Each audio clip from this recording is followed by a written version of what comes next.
यहोशू की पुस्तक 13वां अध्याय। कुल वचन 33। बाद में जीते गए राज्य। यहोशू बूढ़ा और बहुत उम्र का हो गया था और यहोवा ने उससे कहा, तू बूढ़ा और बहुत उम्र का हो गया है और बहुत देश रह गए हैं जो इस्राएल के अधिकार में अभी तक नहीं आए। ये देश रह गए हैं अर्थात पलिश्तियों का सारा प्रांत और सारे गशूरी, मिस्र के आगे शिहोर से लेकर उत्तर की ओर एक्रोन की सीमा तक जो कनानियों का भाग गिना जाता है, और पलिश्तियों के पांचों सरदार अर्थात अज्जा, अशदोद, अश्कलोन, गत और एक्रोन के दो, और दक्षिण की ओर अव्वी भी। फिर अपेक और एमोरियों की सीमा तक कनानियों का सारा देश और सिदोनियों का मारा नामक देश। फिर गवालियों का देश और सूर्योदय की ओर हेर्मोन पर्वत के नीचे के बाल गाद से लेकर हमात की घाटी तक सारा लबानोन। फिर लबानोन से लेकर मिस्र पोतमैम तक सदोनियों के पहाड़ी देश के निवासी। इनको मैं इसराइलियों के सामने से निकाल दूंगा। इतना हो कि तू मेरी आज्ञा के अनुसार चिट्ठी डाल डाल कर उनका देश इसराइल को बांट दे। इसलिए तू अब इस देश को 9 गोत्रों और मनश्शे के आधे गोत्र को उनका भाग होने के लिए बांट दे। यरदन के पूर्वी भाग का बंटवारा। रुबेनियों और गादियों को तो वह भाग मिल चुका था जिसे मूसा ने उन्हें यरदन के पूर्व की ओर दिया था, क्योंकि यहोवा के दास मूसा ने यह उन्हीं को दिया था, अर्थात अर्नोन नामक घाटी के किनारे के अरोवर से लेकर और उसी घाटी के बीच के नगर को छोड़कर दीबोन तक, मेदबा के पास का सारा चौरस देश और अम्मोनियों की सीमा तक, हेशबोन में विराजने वाले एमोरियों के राजा सिहोन के सारे नगर और गिलाद देश और गशूरियों और माका वासियों की सीमा और सारा हेर्मोन पर्वत और सल्का तक सारा बाशान।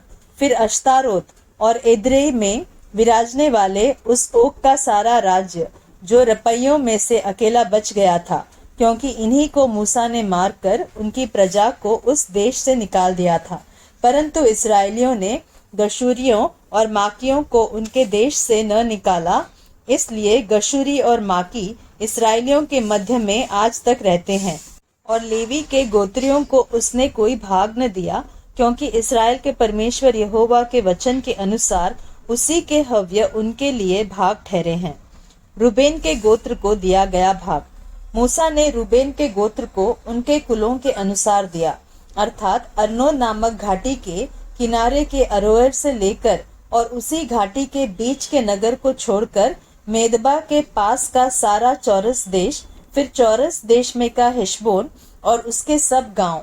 फिर दीबोन, बामोत बाल, बेत बालमोन, मेपा, किरियातैम, सिब्मा और तराई में के पहाड़ पर बसा हुआ सेरेत शहर, बेतपोर, पिसगा की ढलान और बेत्यशीमोत, अर्थात चौरस देश में बसे हुए हेशबोन में विराजने वाले एमोरियों के उस राजा सिहोन के राज्य के सारे नगर जिन्हें मूसा ने मार लिया था।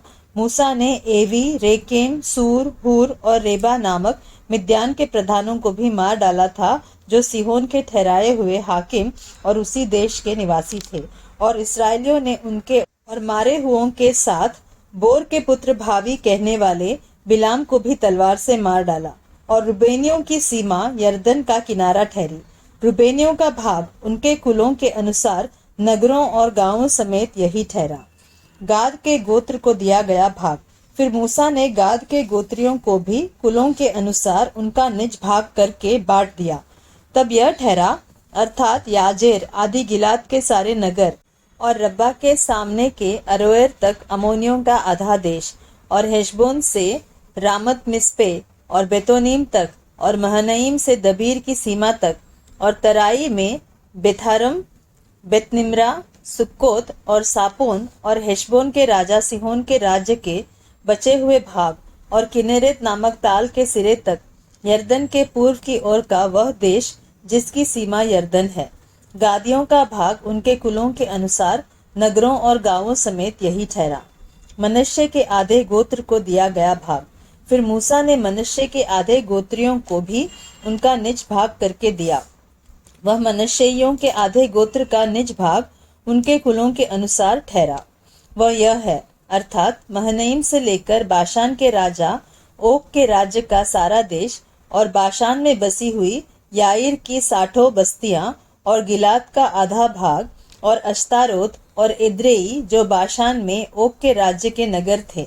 ये मनुष्य के पुत्र माकीर के वंश का अर्थात माकीर के आधे वंश का निज भाग कुलों के अनुसार ठहरे। जो भाग मूसा ने मोआब के अराबा में यरीहो के पास के यरदन के पूर्व की ओर बांट दिए वे यही है, परंतु लेवी के गोत्र को मूसा ने कोई भाग न दिया।